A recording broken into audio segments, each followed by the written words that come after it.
Harry Potter और आग का प्याला, अध्याय 29, सपना। देखो, दो बातें हो सकती हैं। विक्टर की नज़र हटते ही या तो मिस्टर क्राउच ने उन पर हमला किया होगा या फिर किसी और ने उन दोनों पर। ये मिस्टर क्राउच का काम होगा, इसलिए तो हैरी और डंबलडोर के वहाँ पहुँचने से पहले वो चले गए थे। वो बड़ी तेज़ी से भागे होंगे, रॉन ने तत्काल कहा। मुझे नहीं लगता, वो बहुत कमज़ोर लग रहे थे। मुझे नहीं लगता कि वो अंतर्ध्यान हो सकते होंगे या ऐसा कोई काम कर सकते होंगे। हरमाइनी बोली, मैंने कितनी बार कहा है, हॉगवर्ट्स में कोई अंतर्ध्यान नहीं हो सकता। हैरी, रॉन और हरमाइनी बड़े सवेरे कमरों से बाहर निकल आए। सीरियस को चिट्ठी भेजने के लिए उल्लू घर तक गए। आप खड़े खड़े ओस से भीगे मैदान की तरफ देख रहे थे। तीनों की आंखें सूजी हुई थी, चेहरे पीले थे, क्योंकि वो देर रात तक मिस्टर क्राउच के बारे में बातें करते रहे। हरमाइनी ने कहा, हैरी, दोबारा पूरी घटना बताओ। मिस्टर क्राउच ने वास्तव में क्या कहा? मैंने तुम्हें बताया तो वो अनाप शनाप बोल रहे थे। वो कह रहे थे डंबलडोर को किसी चीज़ की चेतावनी देना है। उन्होंने निश्चित रूप से बर्था जॉर्किंस का जिक्र किया था। उनके हिसाब से वो मर चुकी है। उन्होंने कहा ये उनकी गलती थी। उन्होंने अपने बेटे का जिक्र किया था। हाँ, वो तो उनकी गलती थी, हरमाइनी ने चिढ़कर कहा। वो होश में नहीं थे। वो आधे समय तो ये सोचकर बात कर रहे थे कि उनकी पत्नी और उनका बेटा जिंदा है। वो पर्सी से ऑफिस की बातें कर रहे थे, निर्देश दे रहे थे। मुझे बताओ, उन्होंने तुम जानते हो कौन के बारे में क्या कहा? रॉन ने पूछा। मैंने तुम्हें बताया तो। उन्होंने कहा कि वो पहले से ज़्यादा ताकतवर बन गया है। जब वो वोल्डेमॉर्ट के बारे में बातें करने की कोशिश कर रहे थे, तब सबसे समझदारी भरी बातें कर रहे थे। उन्हें ये बोलने में मुश्किल आ रही थी, लेकिन वो अच्छी तरह जानते थे कि वो कहाँ थे, उन्हें क्या करना था। वो बार बार कह रहे थे उन्हें डंबलडोर से मिलना है। हैरी खिड़की से मुड़ा और पट्टियों को घूरने लगा और लोगों के बैठने के आधे से ज़्यादा स्थान खाली थे। अगर स्नैप ने मुझे नहीं रोका होता तो हम समय पर पहुंच सकते थे। वो मेरे रास्ते से हटा क्यों नहीं? शायद वो नहीं चाहता था कि तुम डंबलडोर से मिलो। शायद। क्या तुम्हें लगता है कि तुमसे और डंबलडोर से पहले वहां पहुंच सकता था? हैरी ने कहा, नहीं, जब तक वो खुद को किसी चमगादड़ या पक्षी में न बदल सकता हो। वो ये काम भी कर सकते हैं, रॉन बुदबुदाया। हमें प्रोफेसर मूडी से मिलना चाहिए, हरमाइनी ने कहा। हमें ये पता लगाना चाहिए क्या उन्हें मिस्टर क्राउच मिले थे। हैरी ने कहा, अगर उनके पास नक्शा होता तो ये काम आसान होता, जब तक कि क्राउच पहले ही हॉगवर्ट्स के ऑफिस में ना पहुंच गए हों। रॉन बोला, क्योंकि नक्शा सिर्फ हॉगवर्ट्स की सीमा तक ही लोगों को दिखाता है। हरमाइनी ने अचानक कहा। कोई सीढ़ियां चढ़कर उल्लू घर की तरफ आ रहा था। हैरी को दो लोगों की बहस की आवाज़ें सुनाई दे रही थी। ये तो ब्लैकमेल है। ऐसा करने पर तो हम मुश्किल में फंस सकते हैं। हमने विनम्रता से बहुत कोशिशें करके देख ली हैं। अब उन्हीं की तरह गंदा खेल खेलने का वक्त आ गया है। मैं तुम्हें बता रहा हूँ, लिख देने पर ये बात ब्लैकमेल की श्रेणी में आ जाएगी। हाँ, पर अगर इससे तुम्हें काफ़ी पैसे मिल गए तो तुम कोई शिकायत नहीं करोगे, है ना? उल्लू घर का दरवाज़ा धड़ाक से खुल गया। फ्रेड और जॉर्ज चौखट तक आए, लेकिन हैरी, रॉन और हरमाइनी को देखकर रुक गए। तुम लोग यहाँ क्या कर रहे हो? रॉन और फ्रेड ने एक साथ पूछा। चिट्ठी भेज रहे हैं, हैरी और जॉर्ज ने एक साथ जवाब दिया। क्या, इस समय? हरमाइनी और फ्रेड ने कहा। फ्रेड मुस्कुराया। ठीक है, अगर तुम हमसे ये ना पूछो कि हम क्या कर रहे हैं तो हम भी तुमसे ये सवाल नहीं पूछेंगे। वो अपने हाथों में एक बंद लिफाफा पकड़े था, लेकिन फ्रेड ने संयोग से यह जानबूझकर इस तरह अपना हाथ खिसका लिया था कि उस पर लिखा नाम ढक गया था। ठीक है, हम तुम्हें रोकना नहीं चाहते, फ्रेड ने कहा और झुककर नकली अभिवादन करते हुए दरवाजे की तरफ इशारा किया। रॉन हिला तक नहीं। तुम लोग किसे ब्लैकमेल कर रहे हो? फ्रेड के चेहरे की मुस्कान गायब हो गई। हैरी ने देखा कि जॉर्ज ने फ्रेड की तरफ कनखियों से देखा और फिर रॉन की तरफ देखकर मुस्कुरा दिया। उसने आराम से कहा, बेवकूफ़ी की बातें मत करो, मैं मजाक कर रहा था। मजाक जैसा लग तो नहीं रहा था, रॉन ने कहा। फ्रेड और जॉर्ज ने एक दूसरे की तरफ देखा। फ्रेड ने कहा, देखो, मैंने तुम्हें पहले भी बताया है रॉन, अगर तुम अपने नाक की हुलियों को पसंद करते हो तो दूसरों के मामले से इसे दूर रखो। अगर तुम लोग किसी को ब्लैकमेल करते हो तो इससे मुझे क्या फ़र्क पड़ता है? जॉर्ज ने सही कहा था, तुम गंभीर मुश्किल में फंस सकते हो। मैंने तुमसे कहा ना, मैं मजाक कर रहा था, जॉर्ज ने कहा। वो फ्रेड के पास गया, उसके हाथ से चिट्ठी ली और उसे सबसे पास वाले करेल उल्लू के पैर में बांधने लगा। तुम तो अब हमारे प्यारे बड़े भाई जैसी बातें कर रहे हो। इसी दिशा में चलते रहे तो जल्दी ही प्रीफेक्ट बन जाओगे। नहीं, मैं नहीं बनूंगा। जॉर्ज करेल उल्लू को लेकर खिड़की तक गया और उसे बाहर उड़ा दिया। वो घूमा और रॉन को मुस्कुरा कर देखता रहा। तो फिर लोगों को ये बताना छोड़ दो कि उन्हें क्या करना चाहिए। बाद में मिलते हैं। वो और फ्रेड उल्लू घर से चले गए। हैरी, रॉन और हरमाइनी एक दूसरे को घूर कर देखने लगे। बहरहाल रॉन परेशान दिख रहा था। हरमाइनी ने पूछा, क्या हुआ? देखो, तुम्हें ये तो नहीं लगता कि उन लोगों को इस मामले में कुछ पता है? क्राउच वाले मामले में? हरमाइनी ने फुसफुसा कर कहा। नहीं, हैरी बोला। अगर मामला गंभीर होता तो वो डंबलडोर को बता देते। बहरहाल रॉन परेशान दिख रहा था। क्या हुआ? हरमाइनी ने पूछा। देखो, मुझे नहीं लगता वो किसी को बताते। उन लोगों के सिर पर इन दिनों पैसे कमाने की धुन सवार है। जब हम लोगों की बातें बंद थी हैरी, मैंने उनके साथ काफ़ी समय गुजारा है। हाँ, लेकिन ब्लैकमेल? उनके दिमाग में जो शॉप खोलने का विचार है, मुझे लगता था वो मम्मी को चिढ़ाने के लिए ऐसा कहते हैं, लेकिन वो गंभीर हैं। हॉगवर्ट्स में उनका 1 साल बचा है। वो लगातार कहते हैं उन्हें अपने भविष्य के बारे में सोचना है। चूँकि डैडी मदद नहीं कर सकते, इसलिए उन्हें अपने दम पर ये काम करने के लिए पैसों की ज़रूरत है। हरमाइनी अब परेशान दिखने लगी। हाँ, लेकिन पैसे कमाने के लिए वो ऐसा काम तो नहीं करेंगे जो कानून के खिलाफ हो, है ना? क्या पता, मैं नहीं जानता। वो नियम तोड़ने की परवाह तो नहीं करते हैं। हाँ, लेकिन ये कानून है।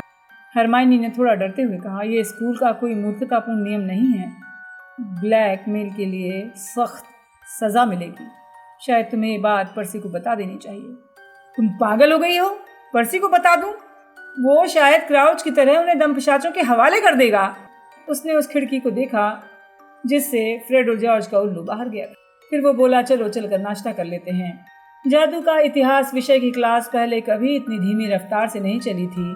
हैरी बार बार रॉन की घड़ी देखता रहा। उसने अब अपनी घड़ी पहनना छोड़ दी थी, लेकिन रॉन की घड़ी की रफ्तार इतनी धीमी थी कि उसे यकीन था कि ये भी बंद हो गई है। वो तीनों इतने थक गए थे कि डेस्क पर सिर रखकर सो सकते थे। हरमाइनी अपने नोट्स नहीं लिख रही थी। अपने सिर पर हाथ रखकर प्रोफेसर बिन्स को घूर रही थी। आखिरकार घंटी बजी। वो जल्दी से गुप्त कलाओं से रक्षा के क्लासरूम की गलियारे में गए। प्रोफेसर मूडी उनमें से बाहर निकल रहे थे। वो उन्हीं लोगों जितने थके थे। उनकी सामान्य आंख की पलक झुकी हुई थी, जिससे उनका चेहरा और विकृत लग रहा था। प्रोफेसर मूडी, हैरी ने कहा जब वो विद्यार्थियों की भीड़ में से उनके पास जाने का रास्ता बनाने लगा। हेलो पॉटर, मूडी गुर्राए। अंदर आ जाओ। वो खड़े रहे और उन लोगों को अपने खाली क्लासरूम में अंदर जाने दिया। फिर लंगड़ा कर उनके पीछे अंदर आए, दरवाज़ा बंद कर लिया। क्या वो आपको मिले?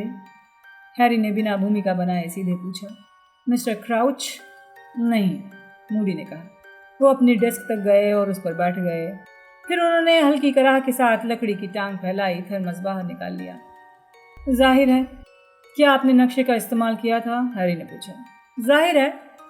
जाहिर है, मैंने तुम्हारा अनुसरण किया था। मैंने आवाहन मंत्रों का प्रयोग करके नक्शे को ऑफिस से जंगल में बुलवा लिया था। वो कहीं नहीं दिखे। तो क्या वो अंतर्ध्यान हो गए होंगे? रॉन ने कहा। हॉगवर्ट्स में कोई भी अंतर्ध्यान नहीं हो सकता रॉन, हरमाइनी बोली।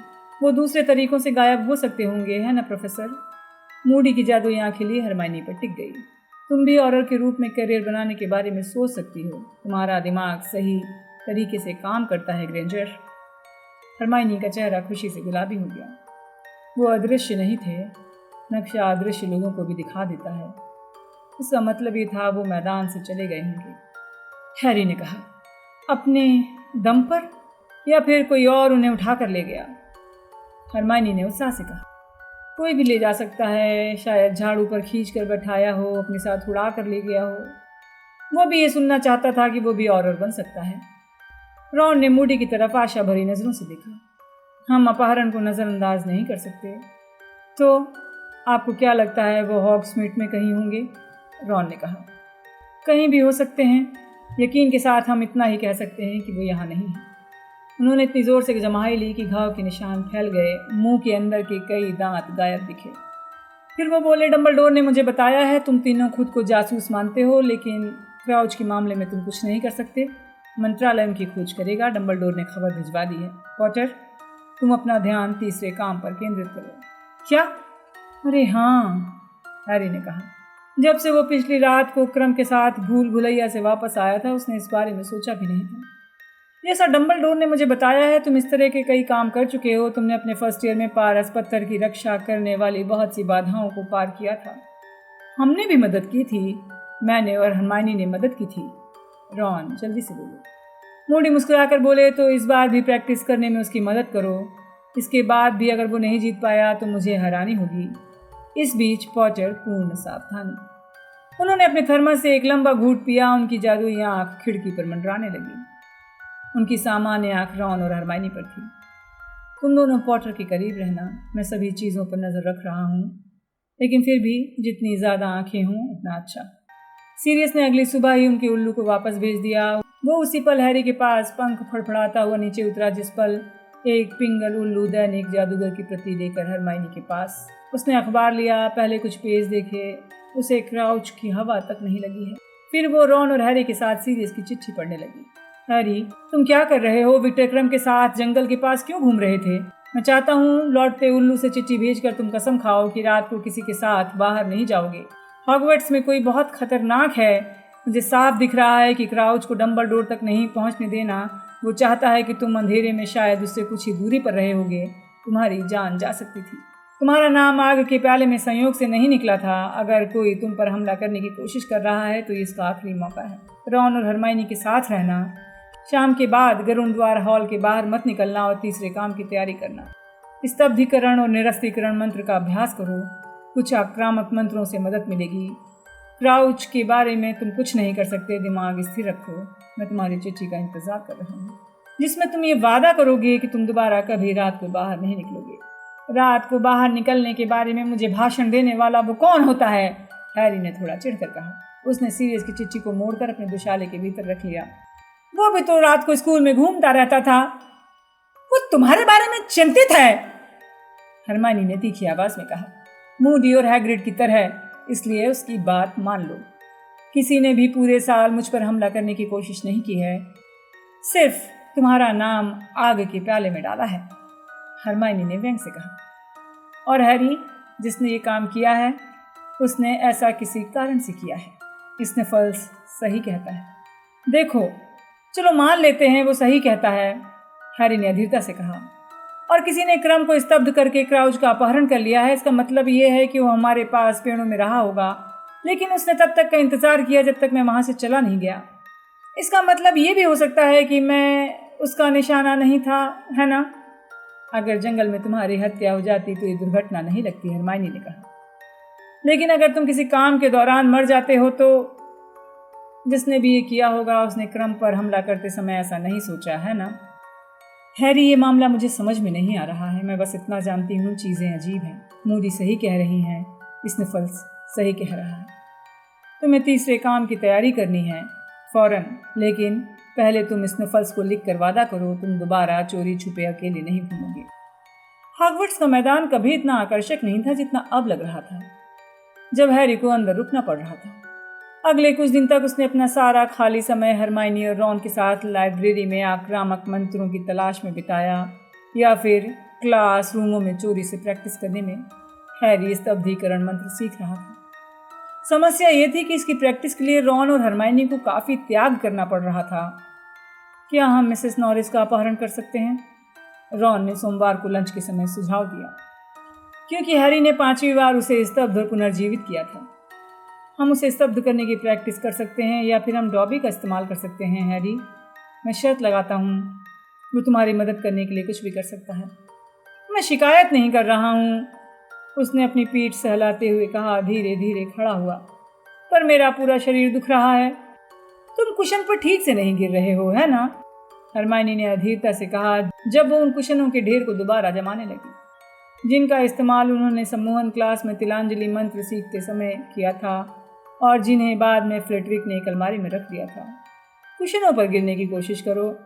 इस सब धोने के बाद निशाना ज्यादा अच्छा नहीं होता है, हरमाइनी, रॉन ने गुस्से में कहा। तुम खुद ये कोशिश करके क्यों नहीं देखती? मुझे लगता है कि हैरी को ये मंत्र आ चुका है, हरमाइनी ने जल्दी से कहा। अब हमें निरस्तीकरण मंत्र के बारे में चिंता करने की जरूरत नहीं है, वो ये काम पहले से कर लेता है। अब हमें शाम को कुछ आक्रामक मंत्रों पर काम करना चाहिए। उसने आक्रामक मंत्रों की उस सूची की तरफ देखा जो उन्होंने लाइब्रेरी में बैठकर बनाई थी। मुझे ये वाला पसंद आ रहा है, बाधा मंत्र। हैरी, जो तुम पर हमला करने की कोशिश करेगा ये उसकी गति को धीमा करेगा। हम इसी से शुरू करते हैं। घंटी बजी। उन्होंने जल्दी से कुशनों को फ्लिटविक की अलमारी में रख दिया और क्लासरूम से बाहर आए। डिनर पर मिलते हैं। हरमाइनी ने अंकों का जादुई महत्व के क्लासरूम की तरफ जाते हुए कहा, ट्रिलोनी का कमरा तो आज उबल रहा होगा, वो कभी उस आग को बुझाती ही नहीं है। रॉन ने कहा जब वो सफ़ेद सीढ़ी और चोर दरवाजे की तरफ जाने वाली सीढ़ियों पर चढ़ने लगे। उसने बिल्कुल ठीक कहा था। आग का सुगंधित धुआं आज हमेशा की अपेक्षा ज़्यादा भारी था। जब प्रोफेसर ट्रिलोनी दूसरी तरफ देख रही थी और अपने फंसे हुए शॉल को एक लैंप से निकाल रही थी तो उसने खिड़की को 1 इंच खोल दिया और अपनी कुर्सी पर चिपक कर बैठ गया ताकि हल्की हल्की हवा उसके चेहरे पर पड़ती रहे। ये बहुत ही आरामदेह था। प्यारे बच्चों, प्रोफेसर ट्रिलोनी ने विद्यार्थियों के सामने अपनी पंखदार कुर्सी पर बैठते हुए और अपनी बड़ी बड़ी आंखों से देखते हुए कहा, आज मंगल के प्रभावों की जांच करने का मौका है। तुम सभी लोग इस तरफ देखो, मैं रोशनी धीमी कर देती हूँ। उन्होंने छड़ी लहराकर लैंप बुझा दी। उन्होंने सौर परिवार का मॉडल निकाला जो एक कांच के गुंबद में था। ये बहुत सुंदर था। 9 ग्रहों के चारों तरफ उनके चंद्रमा घूम रहे थे। सूर्य और सभी ग्रह कांच के नीचे हवा में झूल रहे थे। हैरी ने अलसाए अंदाज में देखा जब प्रोफेसर ट्रिलोनी ये बताने लगी कि मंगल नेपच्यून के साथ कितना बढ़िया कोण बना रहा है। भारी खुशबूदार धुआं उसकी तरफ आ रहा था और खिड़की से आती हवा उसके चेहरे पर पड़ रही थी। पर्दे के पीछे उसे कहीं किसी बीटल की भिन भिन की आवाज़ सुनाई दे रही थी। उसकी पलकें झुकने लगीं। वो एक बाज उल्लू की पीठ पर सवार था और साफ नीले आसमान पर उड़ता हुआ एक पहाड़ी पर बने पुराने मकान की तरफ जा रहा था जो आइवी की बेल से ढका हुआ था। हैरी के चेहरे पर हवा के सुखद झोंके पड़ रहे थे। फिर वो नीचे उतरने लगे जब तक कि वे उस मकान की ऊपरी मंजिल की अंधेरी और टूटी हुई खिड़की तक नहीं पहुंच गए और उसमें से अंदर नहीं चले गए। अब वो एक अंधेरे गलियारे से उड़ते हुए बिल्कुल आखिरी छोर पर बने कमरे की तरफ जा रहे थे। वो दरवाजे से घुसकर एक अंधेरे कमरे में गए जिसकी खिड़कियां बंद थीं। हैरी उल्लू की पीठ से उतर गया। अब उल्लू कमरे में फड़फड़ाते हुए उड़ रहा था। हैरी की निगाह कुर्सी पर जमी थी जिसकी पीठ उसकी तरफ थी। कुर्सी के पास फर्श पर 2 काली आकृतियां थीं, दोनों हिल रही थीं। एक बड़ी नागिन थी, दूसरा एक आदमी था। एक नाटा गंजा होता आदमी जिसकी आंखें पानीदार और नाक नुकीली थी। वो अंगीठी के पास वाली दरी पर सुबक रहा था। तुम्हारी किस्मत अच्छी है वर्मटेल। एक ठंडी और तीखी आवाज़ उस कुर्सी की गहराई से आई जिस पर उल्लू उतरा था। तुम सचमुच खुशकिस्मत हो। तुम्हारी गलती से सब कुछ बर्बाद नहीं हुआ, वो मर चुका है। मेरे मालिक, फर्श पर पड़े आदमी ने आ भरते हुए कहा, मैं बहुत खुश हूँ और बहुत दुखी भी। नगीनी, तुम्हारी किस्मत खराब है। मैं अब वर्मटेल को तुम्हें नहीं खिलाऊंगा, लेकिन चिंता मत करो, चिंता मत करो, अभी हैरी पॉटर तो है। हैरी को उसकी हिलती हुई जीभ दिखाई दी। वर्मटेल, अब मैं तुम्हें एक और चेतावनी देता हूँ कि तुम्हारी एक भी गलती बर्दाश्त नहीं करूँगा। मेरे मालिक, नहीं, मैं आपके हाथ जोड़ता हूँ। कुर्सी की गहराइयों से एक छड़ी की नोक उभरी। ये वर्मटेल की तरफ तनी हुई थी। ठंडी आवाज़ ने कहा, पीड़ितो। वर्मटेल चीखने लगा। वो इस तरह चीख रहा था जैसे उसका पूरा शरीर आग में झुलस रहा हो। वो चीख हैरी के कानों में भर गई और उसके माथे का निशान दर्द से जलने लगा। वो चीखने लगा। वोल्डेमार्ट उसकी आवाज़ सुन लेगा तो वो जान जाएगा कि हैरी वहीं पर है।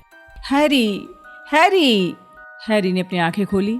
वो प्रोफेसर ट्रिलोनी के कमरे के फर्श पर लेटा हुआ था। उसका हाथ उसके माथे पर था। उसका निशान अब भी बुरी तरह जल रहा था। उसकी आंखों में पानी आ चुका था।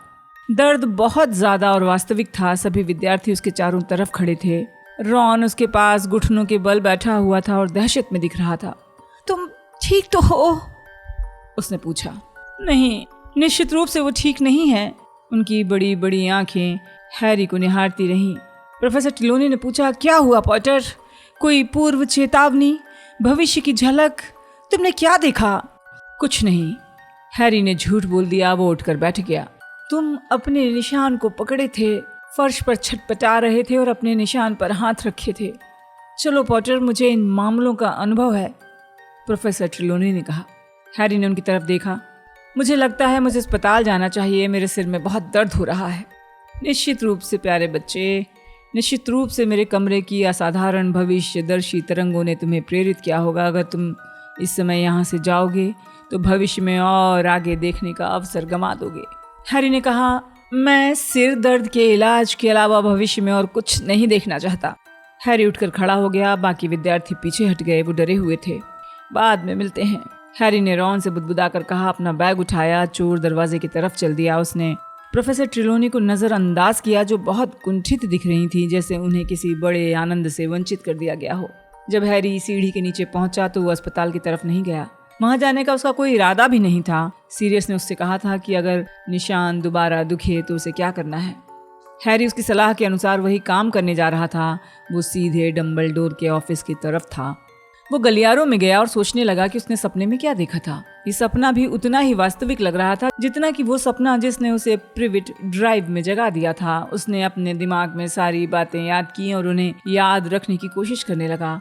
उसने सुना कि वर्मटेल पर कोई गलती करने का आरोप लगा रहा था, लेकिन उल्लू अच्छी खबर लाया था, इसलिए वर्मटेल को नगीनी को नहीं खिलाया जाएगा, इसके बजाय हैरी को खिलाया जाएगा। हैरी बेध्यानी में भयंकर जानवर की मूर्ति के पार चला गया, जो डंबलडोर के ऑफिस के प्रवेश द्वार पर पहरा दे रही थी। उसने पलकें झपकाकर चारों तरफ देखा। उसे एहसास हुआ कि वो आगे निकल गया है। वो मुड़ा और पत्थर की मूर्ति के सामने आकर रुक गया। फिर उसे याद आया कि पासवर्ड तो मालूम नहीं है। शरबत लेमन, उसने कहा। मूर्ति नहीं हिली। ठीक है, पियर ड्रॉप, लिकोरस की छड़ी, ड्रूबल बेस्ट ब्लोइंग गम, बर्टी बॉट की हर स्वाद की टॉफियां। ओह नहीं, वो तो उन्हें पसंद ही नहीं है। ओह, सिर्फ खुल जाओ, उसने गुस्से में कहा। मुझे सचमुच उनसे मिलना है, जरूरी काम है।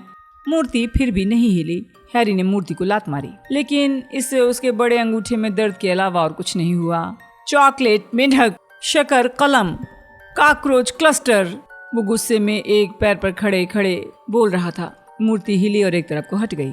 हैरी ने अपनी पलकें झपकाई। Cockroach cluster? मैं तो सिर्फ मजाक कर रहा था, उसने हैरानी से कहा। वो जल्दी से दीवारों के बीच की दरार से गया और पत्थर की घुमावदार सीढ़ियों पर खड़ा हो गया, जो धीरे धीरे ऊपर की तरफ जा रही थी। पीछे दरवाजा बंद हो गया। सीढ़ियां उसे बलूत की लकड़ी के बने दरवाजे तक ले गईं, जिस पर पीतल की कुंडी लगी हुई थी। उसे ऑफिस के भीतर से आवाजें आ रही थी। वो चलती हुई सीढ़ियों से उतरा और झिझकते हुए सुनने लगा। डंबलडोर, मुझे तो कोई संबंध नहीं दिख रहा, बिल्कुल भी नहीं। ये जादू मंत्री कॉर्नेलियस फज की आवाज थी। लूडो का कहना है कि बर्था खुद गायब होने में पूरी तरह सक्षम है। मैं मानता हूँ कि हमें अब तक उसका पता लग जाना चाहिए था, लेकिन हमारे पास कोई गड़बड़ी का सबूत नहीं है डंबलडोर। एक भी सबूत नहीं है उसके गायब होने का। उसके गायब होने का और बार्टी क्राउच की गायब होने का कोई संबंध नहीं है। मूडी की गुर्राती हुई आवाज आई। मंत्री जी, आपको क्या लगता है बार्टी क्राउच के साथ क्या हुआ होगा? मुझे दो संभावनाएं नजर आती हैं एलेस्टर। या तो क्राउच पागल हो गया है, जिसकी काफी संभावना है।